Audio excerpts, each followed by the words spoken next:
सभी को नमस्कार। अंतर्राष्ट्रीय शांति दिवस की शुभकामनाएं। अंतर्राष्ट्रीय शांति दिवस के उपलक्ष्य में इको इंडिगो योगा सेंटर द्वारा आयोजित एक साथ शांति का निर्माण वर्चुअल इवेंट के समापन सत्र में आप सभी का स्वागत है, जहां business visionary RCM founder Shri Trilok Chand ji Chhabra अपने विचार व्यक्त करेंगे।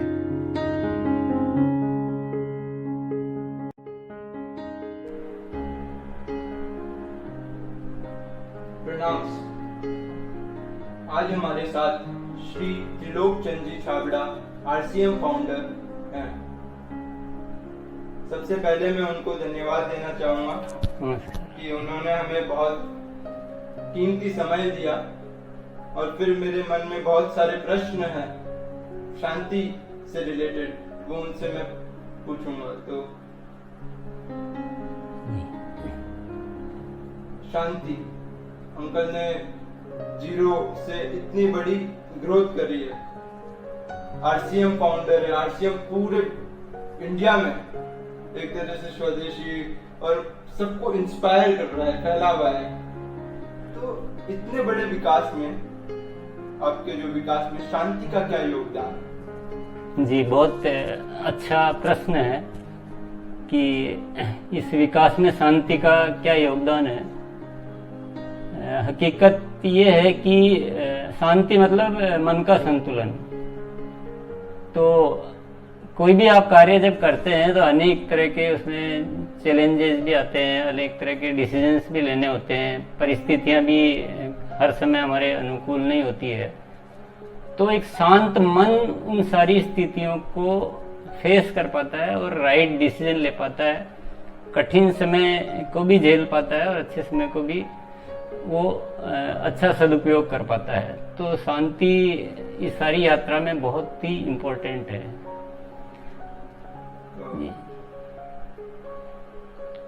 हम जो युवक है अभी 20-30, इकोनॉमिक स्टेबिलिटी हम सबको जरूरी है। जो भी मतलब स्टार्टिंग एज है, इकोनॉमिक स्टेबिलिटी शांति के लिए अगर पेट नहीं भरा होगा तो युवक कैसे आत्मनिर्भर की ओर कदम उठा सकते हैं? आज की युवा पीढ़ी जो सवाल पूछती है कि हम ठीक है, हम शांति और सब इन बातों में बाद में ध्यान देंगे, पहले हमें फाइनेंशियली कुछ हम स्टेबल हो जाएं, उसके बाद ध्यान देंगे। तो ये थोड़ी सी मैं कहूँगा गलत धारणा है। थोड़ा सा अगर आप शांत है और आपका बैलेंस माइंड है तो वो आर्थिक जरूरतें तो अपने आप स्वतः पूरी होगी, क्योंकि आपके डिसीजन सही होने चाहिए और आप एफिशिएंटली जो वर्क करने की कैपेसिटी में होने चाहिए। और वो कब होगा? जब आपका पीस ऑफ माइंड जो है वो बैलेंस होगा। तो क्योंकि कुशलता को हमें बढ़ाना होता है और हमें दुनिया के लिए काम करना होता है। क्योंकि हम सपोज मैं एक फॉर एग्जांपल समझाना चाहूंगा कि एक युवा है, किसी संस्था के लिए काम स्टार्ट करता है और जब उसका केवल फाइनेंशियल एंगल रहता है तो वो उस काम को उतनी प्रतिभा से नहीं करता है। वो देखता है कि मुझे इतना गेन हो रहा है तो मैं इतना काम करूं। जबकि अगर वो शांत मन से सोचे और संतुलित मन से सोचेगा और वो अपनी पूरी क्षमता की, मुझे काम से मतलब है, जो आर्थिक है वो अपने आप, जो हमने सुना गीता में, वो सब होता रहेगा। तो वो फिर क्या ज्यादा काम करेगा तो उसकी एक इमेज बिल्ड होगी और उसके जो भी ओनर्स है उनके बात पहुंचेगी वो, तो अपने आप उसकी ग्रोथ होगी। या फिर वो काम ज्यादा सीखेगा, उसकी प्रतिभा ज्यादा निखरेगी। तो मैं तो सीधा सा संदेश देना चाहूंगा कि आपको, युवा लोगों को, केवल मेहनत करनी चाहिए। जहां भी काम करने का मौका मिले, छोटा हो या बड़ा हो, पूरा झोंक देना चाहिए अपने आप कि मुझे इस काम को अच्छे से करना है। बहुत छोटा है, बहुत मुझे कम पे आउट मिल रहा है, वो मत देखो आप। जब आप ये स्टार्ट करोगे तो ये जर्नी आपको कहां से कहां ले जा सकती है। तो और हमें आर्थिक सोचना पड़ रहा है, ये कहीं ना कहीं गलत है।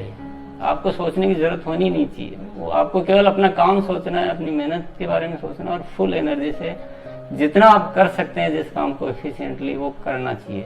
अपने आप रास्ते खुलते हैं, अपने आप जिंदगी में सब कुछ हासिल होता है। हार्ड वर्क से अंकल बता रहे हैं धीरे धीरे अपने आप सब हो जाएगा, और मेन मन में शांति बनाए रखें। अब जो हम बहुत सारे युवा होते हैं वो देखते हैं कि कोई गाड़ी में जा रहा है, मतलब वो देखते हैं कि बड़े बड़े बिजनेसमैन सब देखते हैं, तो उनके मन में ऐसा रहता है कि या हमारे पास ये होता, हमारे पास वो होता है ना, तो हम एकदम शांत हो जाते हैं। तो आपका अनुभव कि ऐसा होता है कि अगर हम मेरे पास ये सब आ जाए तो? इसमें दो तरह की चीजें होती है, जो एक बाहर दिखती है, एक अंदर होती है। ये जो भी चीजें दिख रही है ना, वो एक तो सबके पास नहीं होती है। आपको एक के पास गाड़ी दिख रही है, बंगला दिख रहा है, आपको ये नहीं दिख रहा कि ऐसे 1000 लोगों ने ट्राई किया था, एक को मिली, बाकी सब कहीं न कहीं निष्फल भी हुए हैं। और जो आपको दिख रहा है, गाड़ी दिख रही है, वो अंदर से कितना बेचैन है या कितना अशांत है, वो भी नहीं दिख रहा है। तो आपको अपनी मन की यात्रा में डूबना बहुत जरूरी है। केवल बाहर की दुनिया देख के कभी भी डिसीजन आप सही ले नहीं पाएंगे। तो अनुभव के बाद तो बहुत सारी चीजें सामने आ जाएगी, लेकिन जब तक अनुभव आता है तो हमारे अनुभव को काम में ले सकते हैं कि अंदर कुछ अलग है। अंदर से बिना गाड़ी भी आप खुशी महसूस कर सकते हैं, और अंदर से खुश नहीं है तो गाड़ी क्या, हेलीकॉप्टर और हवाई जहाज भी आपको खुशी नहीं दे सकते। तो और बहुत बार मैंने ऐसे देखा है कि हम इंसान ये सोचते हैं कि ये कैसे कमाए, ये कैसे करे, वो कैसे करे, तो इसलिए वो यूथ आजकल बहुत शॉर्टकट्स, आपने स्टार्टिंग में बताया हार्ड वर्क, वो सोचते हैं कि मैं कैसे शॉर्टकट से जल्दी पैसे कमा लूं, जल्दी ये कर लूं, और बिजनेस वैल्यूज और एथिक्स को तो साइड में रख देता है। तो कैसे इम्पोर्टेंस बिजनेस वैल्यूज और एथिक्स का इंस्पायर किया जाए?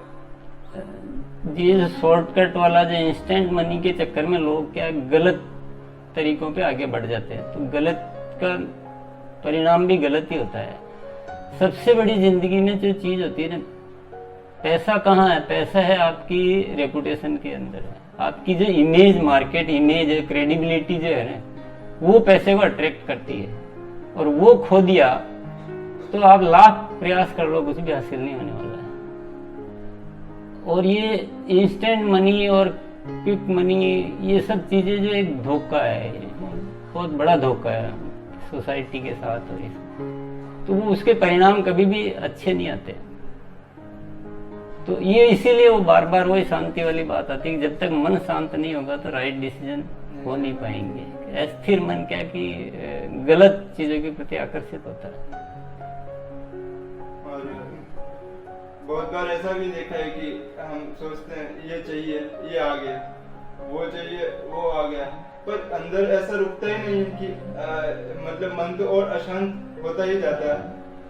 एंडलेस है ना, ये सब चीजें एंडलेस है। दुनिया का जो सबसे रिचेस्ट पर्सन भी है, अगर उसका मन शांत नहीं, तो वो उसके मन में भी ये चल रहा है कि कोई मेरे से आगे ना निकल जाए। तो जो रिचेस्ट पर्सन भी अगर शांत नहीं है या उसको मन को नहीं समझा है, तो वो भी संतुष्ट नहीं हो सकता। तो बाकी का तो कभी कुछ उपाय होना ही नहीं है। तो क्यों हम इस यात्रा को इस गलत रास्ते पे ले जाएं, और क्यों हम अपनी जिंदगी को परेशान करें। आज जिस भी स्थिति में जो भी परमात्मा ने हमको दिया है, उसको आनंद भाव से ग्रहण करें, उसमें मजा लें, दुनिया के लिए अच्छा सोचें, तो अपने आप सारी चीजें अच्छी होती जाएगी, संतुष्टि के साथ। अंकल, आरसीएम बहुत आज लाखों लोग आरसीएम में डायरेक्टली कनेक्टेड है, डायरेक्टली एम्प्लॉय है। तो कोरोना से अंकल आपका क्या लर्निंग रहा है? कोरोना में सबके लिए क्राइसिस है। यस, आपकी लर्निंग्स? तो आरसीएम की तो जर्नी कुछ ऐसी है कि इसमें चैलेंजेस चलते रहते, तो शायद मैं कहूँगा कि हमारी कुछ हैबिट्स ही हो चुकी है कि कुछ भी हो चलता रहता है, हम अपने काम से को करते रहते हैं। तो हमारे लोग भी वैसे, हमारी पूरी जो फैमिली, आरसीएम फैमिली, वो भी सब चुनौतियों से इतना ज़्यादा घबराते नहीं है। ठीक है, ये प्रकृति की जो भी व्यवस्था है उसका एक हिस्सा है। तो वो अपना काम चल रहा है। हमसे जो इस परिस्थिति में जैसे भी हो सकता है हम सब करते रहते हैं। और आरसीएम आत्मनिर्भर भारत के लिए भी कदम उठा रहा है कि मोदी जी ने अभी एक वो लॉन्च करा था कि हम भारत को आत्मनिर्भर बनाएं, और अंकल आत्मनिर्भर भारत के लिए पहले से ही सुना कि काम कर रहे हैं। तो आरसीएम आत्मनिर्भर भारत कैसे? आरसीएम मतलब डायरेक्ट सेलिंग सिस्टम है ये, जिसमें इसका सिस्टम ही ऐसा है कि जो हम प्रोडक्ट बनाते हैं, प्रोडक्ट की मार्केटिंग करते हैं, तो वो सीधा हम उपभोक्ताओं को कनेक्ट करते हैं। तो उनको प्रोडक्ट भी देते हैं और उनको एक तरह से हम एजेंसी भी देते हैं। और इसका सिस्टम इतना खूबसूरत है कि इसमें कोई लिमिटेशन नहीं है कि इतने लोगों के लिए खुला है कि इतने लोगों के लिए खुला है। तो वो जो भी डिस्ट्रीब्यूशन का एक जो सिस्टम है ना, जो ट्रेडिशनल है, उसकी बजाय इसमें एक ऐसा खूबसूरत सिस्टम है कि जो भी लोग आते हैं और उस प्रोडक्ट की डिस्ट्रीब्यूशन के थ्रू सब में वो जो प्रॉफिट है ना वो शेयरिंग हो जाती है, और वो कितनों में भी हो सकती है। तो जितने ज्यादा लोग ऐड होंगे तो ज्यादा प्रोडक्ट बिकेगा, तो उतने लोगों को ज्यादा अर्निंग भी जाएगी। तो बिना किसी का कुछ गए ये अपने आप ही एक बहुत खूबसूरत व्यवस्था है, जो शायद मैं कहूँगा कि हमारी कंट्री के लिए ये बहुत सुंदर है। इससे अच्छा कुछ हो नहीं सकता है कि कितने भी लोगों को जिनको भी एक्स्ट्रा इनकम चाहिए या कुछ काम चाहिए, और सबसे बड़ी बात कि इसको कोई भी कर सकता है, पार्ट टाइम में भी कर सकते हैं, बल्कि पार्ट टाइम ही है, फुल टाइम है ही नहीं। हाउस वाइफ कर सकते हैं, बच्चे कर सकते हैं, बुजुर्ग कर सकते हैं, कोई अपंग किसी शारीरिक व्याधि से कोई दिक्कत है वो मतलब कोई भी कर सकता है। कोई इन्वेस्टमेंट नहीं है, कोई रिस्क नहीं है, कोई क्वालिफिकेशन की नीड नहीं है, कोई डिग्री नहीं चाहिए, कोई इंटरव्यू नहीं लिया जाता है। और तो ये बहुत खूबसूरत व्यवस्था है, इसको कोई ठीक से समझने की कोशिश करे तो हमारी कंट्री के लिए एक बहुत बड़ा सोल्यूशन है ये। और आपस में मिलजुल कर लोग काम करते हैं सब, और इसमें क्या है, एक दूसरे को आगे बढ़ाने का एक सिस्टम है कि आप मैं नीचे वालों को, मेरी जो टीम है, मैं उनको ग्रो करूंगा तो मैं ग्रो होऊंगा। तो वो एक अपने आप ही एक परस्पर जो है वो, तो ये तो बहुत वही प्रेरणा है जिसकी वजह से हम इसको कर रहे हैं। जब शुरू करा ऐसे चैलेंजेस तो अंकल बहुत आए होंगे, क्योंकि कोई भी चीज है अगर जीरो से शुरू होती है तो चैलेंजेस तो उनमें होते ही हैं। तो उन चैलेंजेस को अंकल शांतिपूर्ण हमने कैसे मतलब निकाला कि अब आज आप यहाँ अभी भी एकदम सक्सेसफुली अंकल बैठे हैं। अगर बिजनेस में देखा जाए तो अंकल आराम से बैठे हैं और सक्सेसफुली, तो कैसे उसको आपने मतलब मेंटेन, क्योंकि हम सब चीजें जल्दी जल्दी दिमाग में आती कर लेते हैं, पर उसको मेंटेन करना और उसके साथ शांति भी मेंटेन करना, तो मैं तो ये सारे कार्य में मानता हूँ कि मेरे परमात्मा के डायरेक्शन से काम हो रहा है और हम इसके एक्टर हैं। तो जैसा इशारा मिलता है वैसा हम काम करते रहते, तो अपने ऊपर कोई लोड है ही नहीं मान लो, क्योंकि डायरेक्टर ने जैसा कहा उसको एक्टर को काम करना होता है। और मुझे ऐसा लगता है कि परमात्मा ने इस काम के लिए चुना है, और जैसा उसका इशारा मिल रहा है करते रहो। तो ऐसा कुछ नहीं है, सब स्वतः ये सब चीजें होती रहती है। कोई चीज जो भी हम हर जगह जाके ऑब्जर्व कर रहे हैं अंकल, कि एक्सटर्नल हम मतलब क्या बोलते हैं, फोकस एक ही जगह रहता है। जैसे कोई इंसान स्टॉक मार्केट में जानता है और उसमें सोचता रहता है तो इसमें इन्वेस्ट करता है और ग्रोथ करता है। और आजकल हम जो सब हम ये कर रहे हैं कि बाहर इन्वेस्ट कर रहे हैं हमारा चीज, कभी अंदर की ओर तो ध्यान ही नहीं जाता, इसलिए हम फैमिली की ओर इन्वेस्ट नहीं कर रहे, इसलिए फैमिली से पीसफुल नहीं रह पा रहे। जो बिजनेसमैन होते हैं वो केवल एक ही जगह की कैसे इधर से आ जाए उधर से आ जाए, तो क्या इम्पोर्टेंस है कि हम हर जगह अंदर भी हमारे थोड़ा इन्वेस्ट करें, इस तिजोरी को भी खोले। ये तो आपने इतनी इम्पोर्टेंट बात कर दी लाइफ की। ये जो समस्या की जड़ यही है कि आदमी केवल धन संपत्ति को वैल्यूएबल समझ रहा है कि मेरी लाइफ में अगर मैं ज्यादा धन हासिल कर लूंगा तो मैं बहुत कुछ हासिल कर लूंगा। उसको ये पता ही नहीं कि इससे मूल्यवान तो बहुत सारी चीजें हैं जिंदगी में। जो परस्पर प्रेम होता है, अपने पारिवारिक प्रेम, अपने आसपास सोसाइटी से प्रेम, पर्यावरण से प्रेम, प्रकृति से प्रेम, और कभी हम शांत बैठ सकते हैं, तो वो जो चीजें हैं ना, किसी के साथ आप एक हंस के बात कर सकते हो अच्छे से, और दूसरा आपके प्रति कोई अच्छी इमेज रखता है।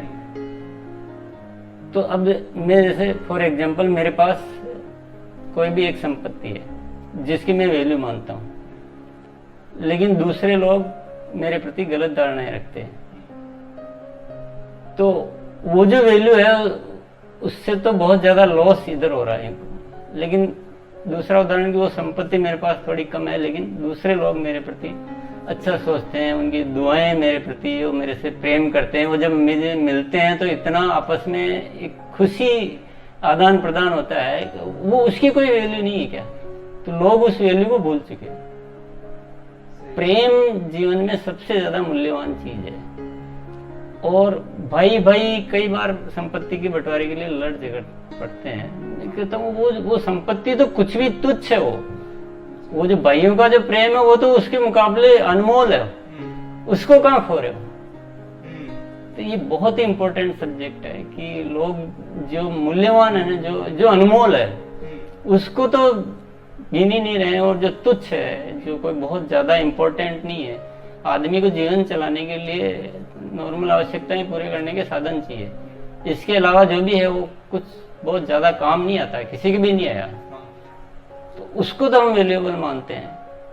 और जो लाइफ में बहुत सारी जो चीजें हैं, जो प्रेम संबंध है, जो खुशियां हैं। तो अंकल ने बहुत इम्पोर्टेंट बताया कि पैसा तो आता रहेगा, जाता रहेगा, पर हमारा भाई तो हमारा एक ही है, हमारी बहन तो हमारे एक ही है। हम उनसे प्रेम करें, किसी भी स्तर पर हम उनसे प्रेम बनाने का कोशिश करें, चाहे उसका कुछ भी, क्योंकि वो हमारा परिवार है, उससे हम वो नहीं कर सकते। ऐसे ही हम हेल्थ, इन सबके साथ कॉम्प्रोमाइज करते हैं केवल एक चीज के लिए। तो अंकल बता रहे हैं कि ये सब पैसा तो आता जाएगा और जाता जाएगा, बट अपना हेल्थ, फैमिली, अपना खुद का मतलब एक इनर पीस को बनाए रखें। तो अंकल, जो यूथ और आरसीएम फैमिली इतनी बड़ी जो, तो उनके लिए आपका क्या संदेश है? आगे हम 2020 में आगे बढ़ेंगे तो कैसे हम शांति के साथ? मेरा एक ही संदेश है कि लाइफ में प्रेम और शांति को ज्यादा इम्पोर्टेंट माने। पहला जो हमारा लक्ष्य रहना चाहिए कि मैं अंदर से शांत होता है तो मन स्ट्रांग होता है, और प्रेम होता है तो दुनिया उसको पसंद करती है, और आपको जिंदगी में कुछ भी हासिल करने के लिए इन चीजों की जरूरत पड़ती है। तो वे अगर इनडायरेक्ट सोचेंगे तो ये सब चीजें भी हमको वो ज्यादा देगी जो आप पाना चाह रहे हो। पर यात्रा का तरीका यही है कि आप अपने आप को अच्छा बनाएं, दुनिया आपको पसंद करेगी तो आपके साथ डील करेगी ना, व्यापार करना पसंद करेगी। आपकी एक इमेज ऐसी होगी कि लोग आपसे जब काम करेंगे, व्यापार करेंगे, तो वो बिल्कुल नहीं सोचेंगे कि ये व्यक्ति के साथ है, तो सोचना नहीं, तो आपकी ऑटोमेटिक आपको प्राप्ति ज्यादा होगी। आपको सपोज जॉब करना है तो जॉब में आपकी एक ऐसी इमेज बनेगी कि ये व्यक्ति है, मेरे यहाँ से जाना नहीं चाहिए किसी भी कीमत पे, और दूसरी कंपनी कहेगी कि मेरे को किसी भी कीमत पर इसको लाना है क्योंकि इसके जैसा अच्छा इंसान कोई होता नहीं है। तो ये सब चीजें ऑटोमेटिक मिलती है, लेकिन आपकी जो स्ट्रेंथ है ना, वो आपको प्रेम, शांति और एक बैलेंस माइंड, ये हमें स्ट्रॉन्ग करने चाहिए। तो आज तो अंकल ने मेन जो मेरे को सीखने मिला कि हम बहुत बार ऐसा होता है कि अगर आपको कोई और कहे कि मन की शांति ज्यादा इम्पोर्टेंस है तो मानेंगे नहीं, पर आरसीएम फाउंडर खुद आज हमारे साथ बैठे हैं और वो कह रहे हैं कि peace of mind is the most important. तो धन्यवाद अंकल, आज बहुत बहुत धन्यवाद। अंकल ने हमें बहुत कीमती समय दिया। Thank you.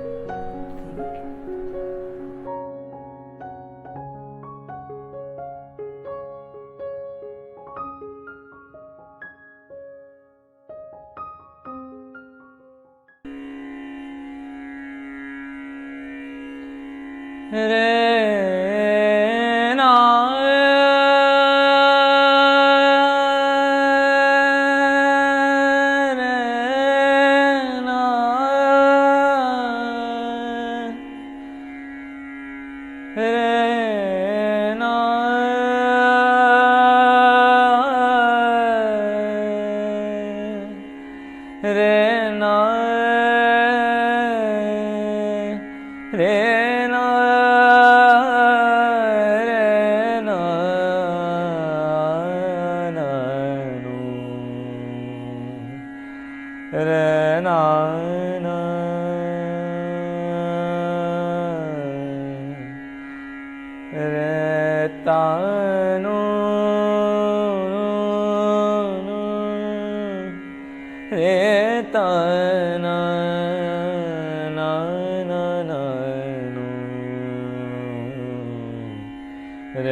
नहीं हरवा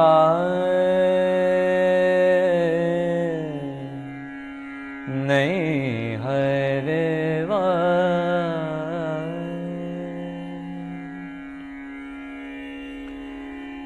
नहीं हरवा नहीं हरवा हो नहीं हरवा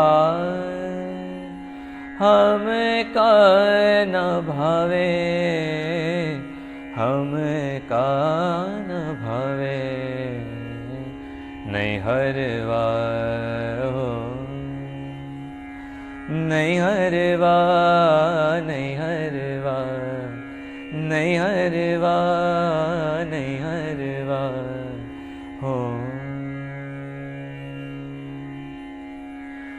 साईं की नगरी साईं की नगरी परम अति सुंदर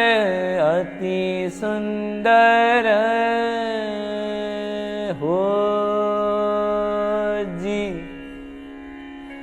साईं की नगरी साईं की नगरी परम अति सुंदर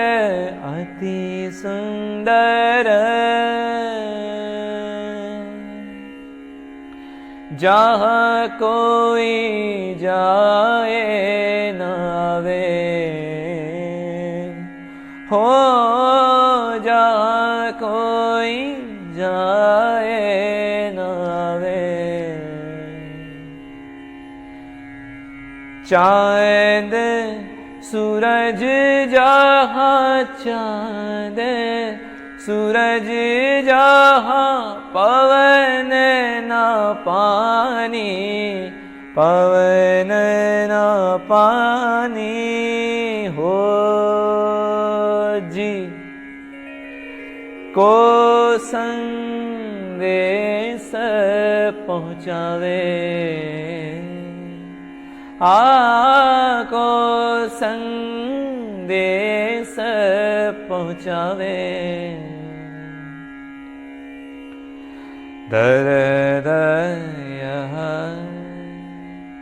दर्द यहाँ साईं को सुनावे नहीं हरवा हो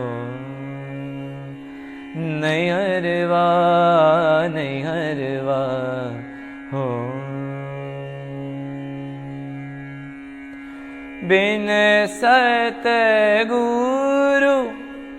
आपनो नहीं कोई आपनो नहीं कोई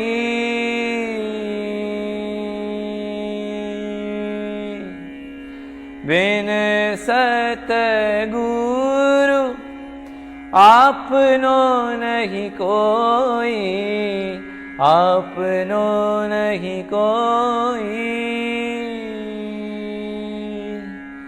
जो यह राह बतावे आजो यह राह बतावे।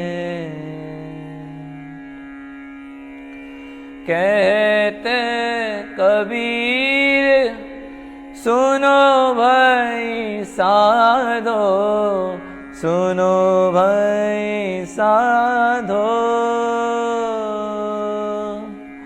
कहते कबीर सुनो भाई साधो, सुनो भाई साधो। सपने में प्रीतम आवे, सपने में प्रीतम आवे।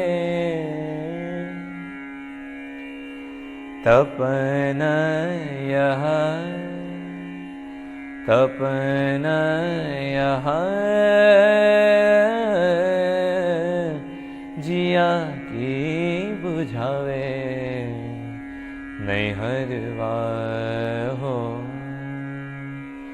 नैहरवा, नैहरवा, नैहरवा, नैहरवा हो,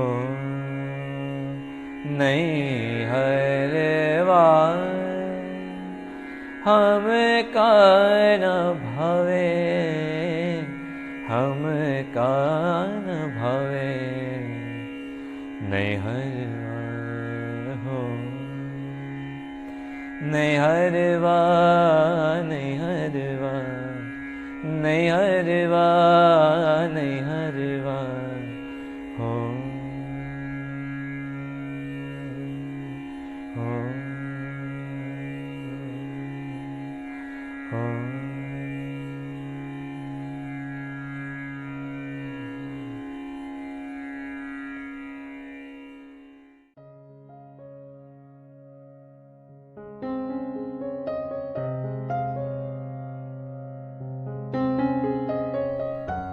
हम पुनः सारे आदरणीय स्पीकर्स का शुक्राना अदा करना चाहेंगे।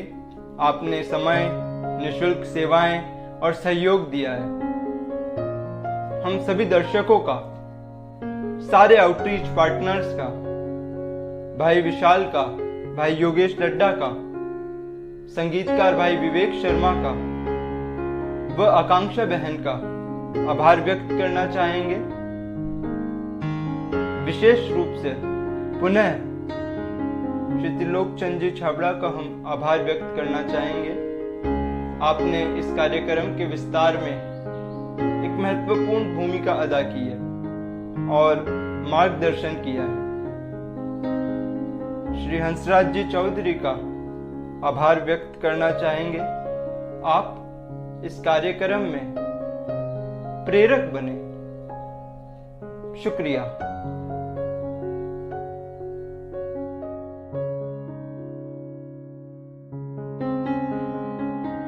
हमें विश्वास है आज हम सब ने जरूर कुछ सीखा होगा। नमस्कार। इको इंडिगो योगा सेंटर 1 से 21 सितंबर तक भिलवाड़ा में निःशुल्क पीस क्लासेस आयोजित करा रहा है, जहां अभी तक बहुत सारे बच्चों, युवाओं, स्कूलों और प्रबुद्धजनों ने भाग लिया है। और आप सेंटर पर आकर अ ग्लिम्प्स इनटू योगिक साइंस बुकलेट भी निःशुल्क प्राप्त कर सकते हैं। धन्यवाद।